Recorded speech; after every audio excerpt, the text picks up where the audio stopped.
एक गांव में गोलू नाम का एक नौजवान लड़का रहता था। जैसा उसका नाम था वैसा ही उसका स्वभाव भी था। एकदम भोला। वो ज्यादा दिमाग नहीं लगाता था। जैसा उसके घर वाले और लोग उसे बोल देते वैसा ही वो कर देता, और जो उसे लगता बिना सोचे समझे लोगों के सामने वही बोल देता। गोलू के घर की आर्थिक स्थिति काफी अच्छी थी। उसके पिता के पास खेती करने के लिए पर्याप्त जमीन थी जिसमें अच्छी फसल हो जाती थी। गोलू के माता पिता काफी दयालु स्वभाव के व्यक्ति थे, लेकिन लोग उनके इस दयालु स्वभाव का गलत फायदा उठाते थे। गांव के लोग अक्सर अपनी मजबूरी सुनाकर उनसे अनाज और पैसे उधार मांग लेते, लेकिन लौटाते समय आनाकानी करते और तरह तरह के बहाने बनाते। गोलू के माता पिता भी अपने शांत और दयालु स्वभाव की वजह से लोगों पर अपना उधार वापस लेने के लिए दबाव नहीं डालते थे। इस तरीके से दोस्तों, रिश्तेदारों और गांव वालों के बीच उनके बहुत से पैसे उधार के रूप में फंस चुके थे। इसके बावजूद अब भी अगर उनके पास कोई अपनी मजबूरी सुनाकर रोने लग जाता तो वो उसे भी धन या पैसे उधार देकर उसकी मदद कर देते। शायद अपने माता पिता की वजह से ही गोलू का स्वभाव भी इतना भोला था। इसी बीच गोलू के माता पिता बड़े धूमधाम से गोलू की शादी कर देते हैं, लेकिन गोलू की पत्नी स्वभाव से थोड़ी तेज और नखरे वाली थी, इसलिए वो अपनी मनमर्जी के खर्चे करती और अपनी बातों से घर वालों को दबा कर रखती। लेकिन गोलू अपनी पत्नी से बहुत प्रेम करता था। वो उसकी हर इच्छा पूरी करता और उससे अपनी सारी बातें साझा करता। इस तरीके से कुछ साल बीत गए, लेकिन एक दिन अचानक गोलू के पिता की तबीयत खराब हो गई। उन्हें गांव के वैद्य के पास ले जाया गया, लेकिन गांव के वैद्य को उनकी बीमारी का पता ही नहीं चल पाया। तो फिर उन्हें नगर के बड़े वैद्य के पास ले जाया गया, जहां जाकर उन्हें पता चला कि गोलू के पिता के शरीर में एक रोग की शुरुआत हो चुकी है। वैद्य ने गोलू की मां को बताया कि वैसे तो इस रोग का कोई इलाज नहीं है, लेकिन क्योंकि अभी रोग की शुरुआत ही है, इसलिए अगर सही उपचार किया जाए तो संभावना है कि रोगी को बचाया जा सकता है। लेकिन इस उपचार में समय और धन दोनों की बड़ी मात्रा में जरूरत है। गोलू और गोलू के पिता को वैद्य के पास छोड़कर उसकी मां धन की व्यवस्था करने के लिए गांव वापस आ जाती है, और वह उन सभी लोगों के घर जाती है जिन्हें पैसे उधार दे रखे थे। उनमें से कुछ लोग तो पैसा वापस कर देते हैं, लेकिन ज्यादातर लोग यहाँ वहाँ के बहाने बनाकर बात को टाल देते हैं। इसलिए गोलू की माँ गांव के सेठ से ब्याज में पैसे लेकर शहर वापस चली जाती है और अपने पति का इलाज शुरू करवाती है। लेकिन इलाज बहुत ही महंगा था और लंबा चल रहा था, इसलिए साहूकार से और ज्यादा पैसे उधार लेने की बजाय गोलू और उसकी माँ ने अपने कुछ खेत बेचने का निश्चय किया, और उन्होंने अपने कुछ खेत गांव के सेठ को बेच भी दिए। लेकिन इतना लंबा इलाज करवाने के बावजूद भी गोलू के पिता की तबीयत ठीक होने का नाम नहीं ले रही थी। उनके इलाज के खर्चों की वजह से लगातार गोलू के माँ के गहने और उनके खेत बिकते चले गए। अब तो उनके पास नाम मात्र के खेत ही शेष रह गए थे। लेकिन दूसरी तरफ गोलू के पिता की तबीयत दिनों दिन और भी खराब होती जा रही थी। एक दिन जब गोलू बाजार से कुछ सामान लेकर घर पहुंचा तो उसने देखा कि उसकी माँ उसके पिता का सिर अपनी गोद में रखकर जोर जोर से रो रही है। गोलू के पिता इस दुनिया को छोड़कर जा चुके थे। उसके पिता की मौत के बाद उसकी माँ भी बहुत उदास और दुखी रहने लगी थी। साथ ही उनके परिवार में गरीबी का पहाड़ टूट पड़ा था, क्योंकि जो थोड़े बहुत खेत बचे भी थे उन्हें गोलू सही तरीके से संभाल नहीं पा रहा था। अब तक घर और खेत की सारी जिम्मेदारी उनके पिता ही संभाला करते थे, इसलिए वह किसी भी काम को ठीक से नहीं कर पा रहा था। गोलू की पत्नी, जिसे मनमर्जी खर्चा करने की आदत थी, अब उसके फिजूल खर्चे भी बंद हो चुके थे, इसलिए अब वो अपनी सास और गोलू से कुछ नहीं कहती थी। घर में रोज छोटी छोटी बातों पर झगड़ा कर लेती, लेकिन गोलू और उसकी माँ चुपचाप उसकी बातें सुन लेती। गोलू अपने साधारण स्वभाव की वजह से अपनी सारी कमजोरियां, पिछली गलती और सारी बेवकूफियों के बारे में अपनी पत्नी को बता देता। बाद में पत्नी इसकी इन्हीं बेवकूफियों के बारे में बोल बोल कर उसे ताने मारती और कई बार तो मायके वालों के सामने भी जलील करती। गोलू को लगता था कि अगर वो अपने दोस्तों और रिश्तेदारों से अपनी मजबूरी और दुख के बारे में बात करेगा तो लोग उसे सहानुभूति और मदद करेंगे। लेकिन लोग उसकी मजबूरी सुनकर उसके सामने तो उसे बेचारा कहते, लेकिन बाद में उसका मजाक उड़ाते कि कैसा बेवकूफ इंसान है, इसका बाप ही बेवकूफ था और यह भी बेवकूफ है, हम इसकी मदद कैसे कर दें, ये लल्लू इंसान हमारे पैसे वापस कैसे करेगा। इसी तरह से लोग उसकी पीठ पीछे उसके बारे में तरह तरह की बातें करते और उसका मजाक बनाते। लोग गोलू और उसकी माँ के सामने अच्छी अच्छी सलाह तो देते, लेकिन कोई भी असलियत में उसकी मदद करने के लिए सामने नहीं आता था। ऐसे ही एक दिन अचानक रात में गोलू की माँ के सीने में दर्द उठा और वो भी भगवान को प्यारी हो गई। इस घटना के बाद से गोलू बहुत ही उदास और परेशान रहने लगा।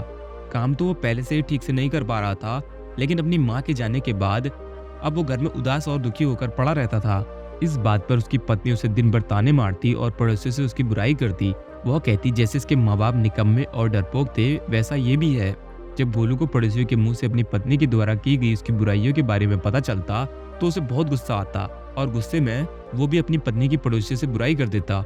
उनकी इसी आदत की वजह से पड़ोसी अपने सामने गोलू और उसकी पत्नी का मजाक बनाते और उन दोनों को एक दूसरे की चुगली भी करते, जिसकी वजह से गोलू और उसकी पत्नी के बीच झगड़े शुरू हो गए।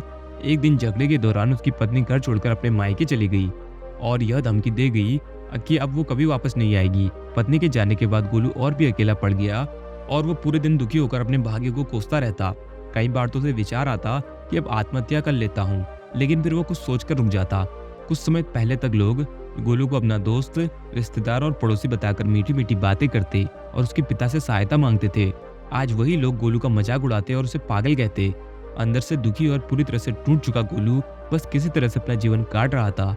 लेकिन एक दिन गोलू के गांव में एक बहुत ही प्रसिद्ध महात्मा आते हैं। जब गोलू को उन महात्मा के बारे में पता चलता है तो वह सीधे उनके पास जाता है और उनके चरणों में गिरकर रोने लगता है। महात्मा गोलू को उठाते हैं और उससे उसके इस असीम दुख का कारण पूछते हैं। तो गोलू अपने परिवार की सारी कहानी महात्मा जी को सुनाता है। गोलू की पूरी बातों को ध्यान से सुनने के बाद महात्मा उससे कहते हैं, तुम्हारे परिवार की इस हालत का कारण कोई और नहीं बल्कि तुम्हारा और तुम्हारे माता पिता का हद से ज्यादा सीधा होना और उन पारिवारिक बातों को दूसरों को बता देना है, जिन बातों को कभी किसी से साझा नहीं करना चाहिए। तुम्हारे सीधे स्वभाव का इलाज तो लोगों के द्वारा दिए गए धोखों, तानों और तुम्हारी इस हालत ने ही कर दिया है। लेकिन आज मैं तुम्हें उन 7 बातों के बारे में बताऊंगा जिनके बारे में तुम्हें किसी से भी कभी बात नहीं करनी है। गोलू पूरा ध्यान लगाकर महात्मा जी की बातें सुन रहा था। महात्मा जी ने कहना शुरू किया, पहली बात जो तुम्हें किसी को नहीं बतानी वह है तुम्हारे दुख और मजबूरी। ज्यादातर लोगों के जीवन में छोटा सा दुख और मजबूरी आई नहीं कि वो इसका ढिढोरा पीटना शुरू कर देते हैं। लेकिन क्या दूसरों को अपना दुख और मजबूरी बताने से हमें उस दुख से छुटकारा मिल जाता है? नहीं, बिल्कुल नहीं। लेकिन ऐसा करने से हम लोगों की नजरों में कमजोर और मजबूर व्यक्ति साबित हो जाते हैं। ज्यादातर लोग मदद तो करते नहीं, लेकिन हमारे पीठ पीछे हमारी इस मजबूरी का उपहास जरूर उठाते हैं। जरा सोचो, दूसरों से अपनी मजबूरी बताने का क्या कारण हो सकता है? या तो अपनी मजबूरी बताकर सामने वालों की सहानुभूति हासिल करना चाहते हो, या फिर उससे किसी प्रकार की आर्थिक मदद करना चाहते हो। लेकिन अगर किसी ने तुम्हारी मदद कर भी दी तो फिर भी वो बदले में तुमसे इससे भी बड़ी मदद की उम्मीद रखेगा, और अगर तुम उसकी मदद नहीं कर पाए तो फिर वो मन ही मन तुम्हें अपना दुश्मन मानने लगेगा। और अगर गलती से भी तुमने अपनी मजबूरी अपने दुश्मन को बता दी तो वह तुम्हारी इसी मजबूरी का गलत फायदा भी उठा सकता है, क्योंकि वह समझ जाएगा कि इस समय तुम कमजोर और मजबूर हो और तुमसे बदला लेने का यही सही समय है। इसलिए अपने दुख और मजबूरी को किसी के सामने साझा मत करो और लोगों के स्वभाव को पढ़ना सीखो, क्योंकि अगर तुमने लोगों के स्वभाव और नियत को गहराई से समझना सीख लिया तो तुम खुद को बहुत सी मुसीबतों से बचा सकते हो। वैसे दोस्तों, किसी भी इंसान की असल स्वभाव और उसकी नियत के बारे में समझना काफी आसान हो जाता है। महात्मा ने कहा, दूसरी बात जो तुम्हें लोगों से साझा नहीं करनी है वो है अपने अतीत की गलतियां और भविष्य की योजनाएं। अतीत में जो भी गलतियां हमसे हो चुकी हैं, फिर चाहे वो हमारी बेवकूफ़ी की वजह से हुई हो या फिर हमने जानबूझकर की हो, उन्हें किसी दूसरे व्यक्ति को नहीं बताना चाहिए, क्योंकि बताने से अतीत की गलतियां तो ठीक नहीं की जा सकती, लेकिन ऐसा करके हम लोगों की नज़रों में उपहास का पात्र जरूर बन जाते हैं। हमारी अतीत की गलतियां पता चलने के बाद लोग हमें शक की नज़र से देखना शुरू कर देते हैं और लोगों को हम पर भरोसा भी कम हो जाता है, और कई मौक़ों पर तो लोग हम पर भरोसा करना ही छोड़ देते हैं। भले ही अब हम वो इंसान ना रहे हो जो उस समय थे जब हमने वो गलती की थी, लेकिन फिर भी लोग हमें हमारी उसी अतीत की गलती के साथ ही जोड़कर देखेंगे, और यह एक चीज़ समाज में हमारी छवि को खराब करती है और एक भरोसेमंद व्यक्ति का दर्जा हमसे छीन लेती है।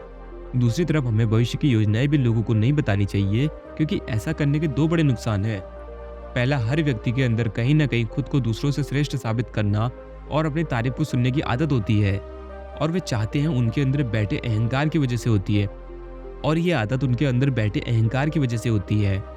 तो लगभग हर व्यक्ति ही अपने अंदर से इस अहम की पूर्ति के लिए बड़े बड़े लक्ष्य बनाता है और फिर उन लक्ष्यों की पूर्ति के लिए योजनाएं।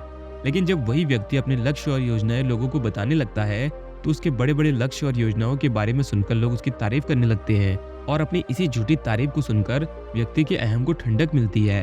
वो अहम जो उसे ऊर्जा दे रहा था अपने लक्ष्य की पूर्ति के लिए, अब वो ठंडा पड़ने लगता है, जिससे आम व्यक्ति के अंदर अपने लक्ष्य के प्रति वो जज्बा नहीं रह जाता जो काम की शुरुआत में था।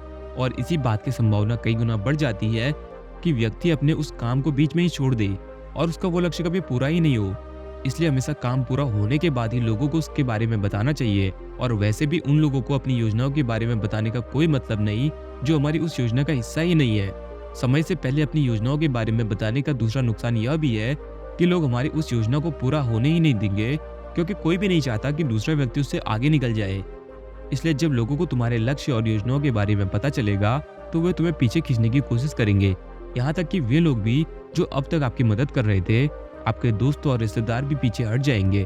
और अगर तुम्हारा बुरा चाहने वाले लोगों को तुम्हारी योजनाओं के बारे में पता चल गया तो वो निश्चित रूप से तुम्हारी योजनाओं को असफल बनाने की पूरी कोशिश करेंगे। इसलिए अपने अतीत की गलतियां हों और भविष्य की योजनाओं को हमेशा गुप्त रखना चाहिए। महात्मा ने कहा, तीसरी बात जो तुम्हें किसी को नहीं बतानी चाहिए वो है अपने घर की बातें। हमारे घर में हमारे माता पिता, बच्चों, सास बहू या पति पत्नी के बीच क्या बातें हो रही हैं वो हमें किसी को नहीं बतानी चाहिए, क्योंकि अक्सर घर में छोटी मोटी बहस या लड़ाई के बाद हम गुस्से में दूसरों से अपने परिवार की बुराई करना तो शुरू कर देते हैं, लेकिन उसमें यह भूल जाते हैं कि जो व्यक्ति हमारी बातें सुन रहा है वो भविष्य में हमारी इन्हीं बातों के लिए हमें नीचा दिखा सकता है या लोगों के सामने हमें अपमानित कर सकता है। और वैसे भी जब हम लोगों के सामने अपने घर की बातें करना शुरू कर देते हैं तो लोगों को हमारे घरेलू मामले में घुसने का मौका मिल जाता है और वो जरूरत पड़ने पर हमारे इसी घरेलू मनमुटाव का फायदा भी उठा सकता है। इसके अलावा भी जब घर वालों को पता चलता है कि परिवार के किसी सदस्य ने उसकी बुराई की है तो उसे बहुत बुरा लगता है और इस बात को लेकर घर में और भी लड़ाई झगड़े शुरू हो जाते हैं। सास बहू और पति पत्नी के बीच अधिकतर झगड़े तो सिर्फ इसलिए होते हैं क्योंकि वो दोस्तों, रिश्तेदारों और पड़ोसियों से भी एक दूसरे की बुराई करते हैं। इसलिए अगर हम अपने घर परिवार के सदस्यों की तारीफ नहीं कर सकते तो किसी और से हमें उनकी बुराई भी नहीं करनी चाहिए। महात्मा ने आगे कहा, चौथी बात जो तुम्हें किसी को नहीं बतानी चाहिए वो है अपनी कमजोरी और अपनी ताकत। पहली बात तो ज्यादातर लोगों को अपनी कमजोरी और ताकत के बारे में पता ही नहीं होता, और अगर तुम्हें अपनी कमजोरी और ताकत के बारे में पता है तो तुम सच में एक बुद्धिमान व्यक्ति हो। लेकिन दूसरों के सामने अपनी कमजोरी और ताकत के बारे में न बताने के दो बड़े कारण हैं। पहला कि अगर तुम्हारे दुश्मनों को तुम्हारी सबसे बड़ी ताकत के बारे में पता चल गया तो अब वो तुम्हारी सबसे बड़ी ताकत नहीं रह जाएगी, क्योंकि तुम्हारे दुश्मन तुम्हारी उस ताकत का कोई ना कोई तोड़ निकाल ही लेंगे।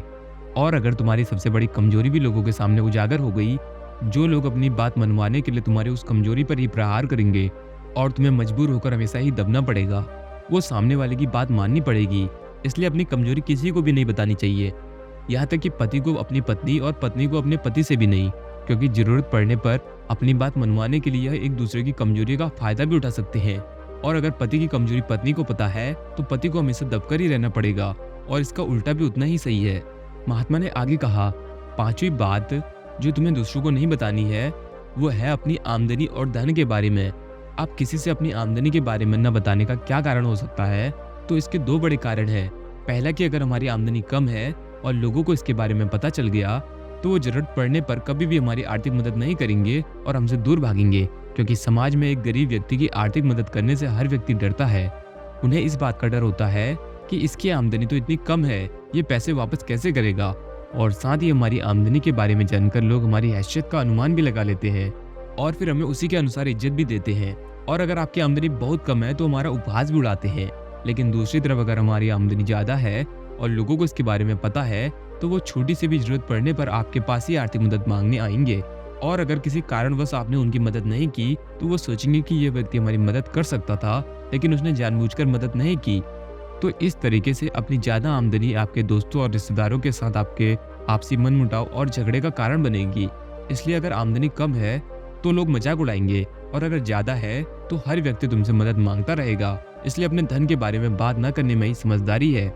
और शास्त्रों में तो यहाँ तक कहा गया है कि पति को अपनी कमाई के बारे में भी कभी पूरी तरह से अपनी पत्नी को नहीं बताना चाहिए, क्योंकि अगर पत्नी को पति की कमाई के विषय में पता चल गया तो वो उसकी कमाई को अपने हिसाब से चलाने की कोशिश करेगी, उसके धन पर जरूरत से ज्यादा अपने अधिकार जताएगी और पति के तमाम खर्चों पर रोक लगाने का प्रयास करेगी। महात्मा ने उसे आगे कहा, छठी बात जो तुम्हें लोगों को नहीं बतानी है वो है अपने अपमान के बारे में। अगर तुम्हें किसी कारण से कहीं पर भी अपमानित होना पड़ा है तो इसके बारे में कभी किसी से चर्चा ना करें। अपनी पत्नी को भी ना बताओ, क्योंकि तुम्हारी पत्नी बेशक उस वक्त तुम्हारे पक्ष में बात करेगी लेकिन बाद में बात पर उस अपमान का ताना देते रहेगी। और अगर दूसरे लोगों को भी तुम्हारे उस अतीत में हुए अपमान के बारे में पता है तो वो कभी भी चार लोगों के सामने तुम्हारे उस अपमान के बारे में बात करके तुम्हें जलील कर सकते हैं। महात्मा ने आगे कहा, सातवीं और अंतिम बात जो तुम्हें दूसरों से साझा नहीं करनी है वह है अपने मित्र और अपने शत्रुओं के बारे में। हालांकि ज्यादातर लोगों को इससे कोई मतलब नहीं होता कि हमारे शत्रु कौन है, हमारे मित्र कौन है, लेकिन इस जानकारी का गलत फायदा वो लोग उठा सकते हैं जो हमारा बुरा चाहते हैं। अगर हमारे शत्रुओं को यह पता चल गया कि हमारा मित्र कौन है जो जरूरत पड़ने पर हमारा साथ दे सकते हैं तो वे हमारे मित्रों के साथ अपने संबंध गहरे करके उन्हें हमसे दूर करके हमारे खिलाफ कर सकते हैं। और अगर हमारे मित्रों को ये पता है कि हमारा सबसे बड़ा शत्रु कौन है तो अगर आने वाले समय में किसी कारणवश हमारा वो मित्र हमारा शत्रु बन जाता है तो वो हमारे उस पुराने शत्रु के साथ मिलकर हमारा बड़ा नुकसान कर सकता है। इसलिए अपने मित्र और शत्रु के बारे में हर जगह सबके सामने बखान नहीं करना चाहिए। इतना कहने के बाद महात्मा जी मौन होकर गोलू के चेहरे की तरफ देखने लगे। गोलू की आंखों में आंसू थे, पश्चाताप के आंसू। आज पहली बार उसे महसूस हुआ कि वो अपनी पत्नी, दोस्तों और गांव वालों को अपनी हर एक बात बताकर कितनी बड़ी गलती कर रहा है, और उसकी इसी नादानी की वजह से सब उसको बेवकूफ़ समझते हैं, और उसकी पत्नी भी उसकी इज्जत नहीं करती और उसे छोड़कर जा चुकी है। लेकिन उस दिन महात्मा जी के सामने ही गोलू ने मन ही मन निश्चय किया कि आज के बाद वो अपने राज किसी को नहीं बताएगा, अपना शोषण नहीं होने देगा और एक जिम्मेदार व गंभीर व्यक्ति बनने का पूरा प्रयास करेगा। दोस्तों, उम्मीद करता हूँ आपको इस कहानी से अच्छी सीख मिली होगी। यह कहानी आपको कैसी लगी कमेंट करके जरूर बताएं, और साथ ही इस कहानी को अपने दोस्तों के साथ जरूर शेयर करें ताकि उन्हें भी इस कहानी से कुछ सीखने को मिल सके। धन्यवाद।